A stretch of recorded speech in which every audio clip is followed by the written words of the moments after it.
How to recover the deleted photos, videos, and chats on Snapchat. Hello everyone, and let's get started. Do you want to restore your Snapchat messages as well as the photos and videos?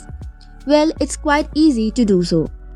You can do it using the Snapchat support team, either using your mobile phone or the web version as well. So for this, first of all, open your web version and then tap in help.snapchat.com. In the search bar, you have to search in for download my data. Tap on it and it will take you to another page from where you can access and know how to update your data. Scroll down a bit and you will get the procedure.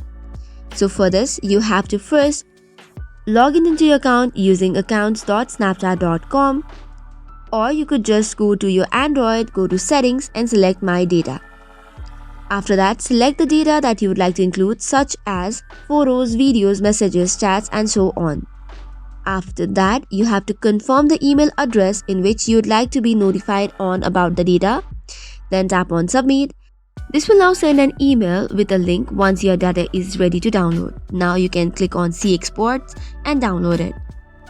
Next up, you have a link here which says here where you can see the email of your download data.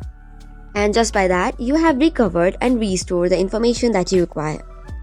This information includes login history, users and public profiles, snap history, saved chat history, the memories, the photos, and bit emoji. So that is all for today's video. For more such contents, do not forget to hit the like and subscribe button.